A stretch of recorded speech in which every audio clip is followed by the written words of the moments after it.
Welcome to DOMINIO DEEPAKS. എല്ലാവർക്കും സുഖമാണെന്ന് വിചാരിക്കുന്നു. ഇന്ന് ഞാൻ ഒരു സ്നാക്സുമായിട്ടാണ് വന്നേക്കുന്നത്. ഒരു ചിക്കൻ കട്ട്ലറ്റ് ഉണ്ടാക്കാൻ വിചാരിച്ചു. ഒരുവിധപ്പെട്ട എല്ലാവർക്കും അറിയായിരിക്കും. സാധാരണ കട്ട്ലറ്റിൽ നിന്ന് ഒരു ചെറിയ വേരിയേഷൻസ് വരുത്തിയിട്ടുണ്ട്. സവാള ചേർത്തിട്ടില്ല. അങ്ങനെ പെട്ടെന്ന് കുറച്ച് സാധനങ്ങൾ കൊണ്ട് ഉണ്ടാക്കുന്ന രീതിയിലാണ് ഇത് കാണിച്ചേക്കുന്നത്. നമുക്കൊന്ന് പോയി നോക്കിയിട്ട് വരാം. ഇത് ഉരുളക്കിഴങ്ങാണ്. ഉപ്പിട്ട് വേവിച്ച ഉരുളക്കിഴങ്ങ് ഒരു 1/2 കപ്പ് എടുത്തിട്ടുണ്ട്. അതുപോലെ ഉപ്പും കുരുമുളകും ഇട്ട് ഉള്ള ചിക്കനാണിത്, അതും ഒരു 1/2 കപ്പ്.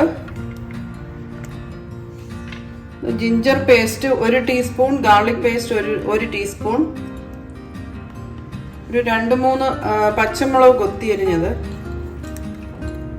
1 ടീസ്പൂൺ മല്ലിപ്പൊടി, 1 table spoon chilli flakes. 1 table spoon എരിവ് കുറവ് മതിയെങ്കിൽ എത്ര ഇടണമെന്നില്ല. ഇവിടെ ഞാൻ ഇപ്പോൾ ഒരു ടേബിൾ സ്പൂൺ ഇട്ടിട്ടുണ്ട്.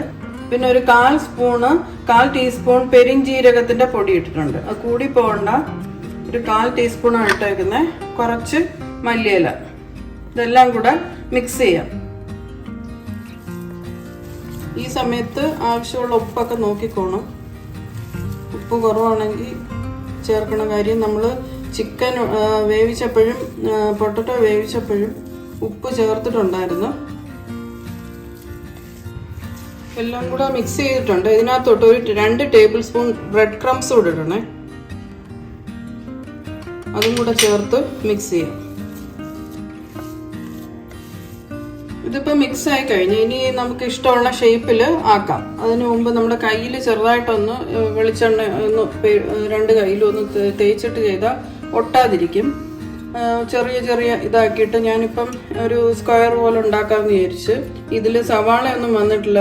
അതുപോലെ ബ്രെഡ് ക്രംസ് ചേർത്തിട്ടുണ്ട്. അപ്പം ഇതുപോലെ ഞാനിപ്പോൾ ഒരു സ്ക്വയർ ഷേപ്പിന് ഉണ്ടാക്കി. ഇതുപോലെ ബാക്കിയും കൂടെ ഉണ്ടാക്കി വെക്കാം. ഏത് ഷേപ്പിൽ വേണമെങ്കിലും ഉണ്ടാക്കാം. ഇതെല്ലാം ഷേപ്പ് ചെയ്ത് കഴിഞ്ഞ് ഇനി ഞാൻ ഇവിടെ മുട്ട എടുത്ത് വെച്ചിട്ടുണ്ട്. മുട്ടയും ബ്രെഡ് ക്രംസും ഉണ്ട്. മുട്ടയിൽ മുക്കിയിട്ട് ബ്രെഡ് ക്രംസിലോട്ടിടാം.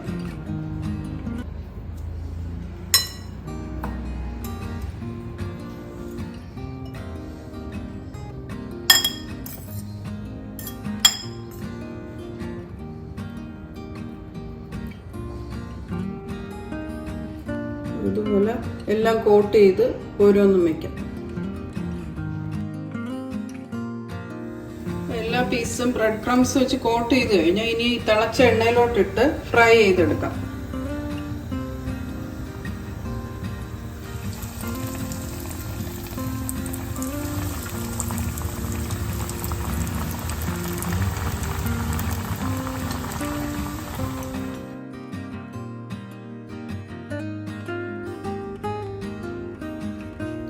അങ്ങനെ കട്ട്ലറ്റ് റെഡിയായി കഴിഞ്ഞ് ഈ റെസിപ്പി എല്ലാവരും ട്രൈ ചെയ്ത് നോക്കണം. എന്നിട്ട് കഴിച്ച് നോക്കണം. ഇത് കഴിക്കാനുള്ള കോമ്പിനേഷൻ എന്ന് പറയുന്നത് ഇതിൻ്റെ കൂടെ ടൊമാറ്റോ സോസും വിനാഗിരിയിൽ സവാളയൊക്കെ ഇട്ടുള്ള ഒരു സാലഡ് ഉണ്ടല്ലോ, അതും കൂടെ ചേർത്ത് കഴിച്ചു നോക്കണം. എല്ലാവർക്കും ഇഷ്ടപ്പെടുമെന്ന് വിചാരിക്കുന്നു. ഇനി മറ്റൊരു വീഡിയോ ആയിട്ട് ഞങ്ങൾ ഉടൻ വരുന്നതായിരിക്കും. ബൈ.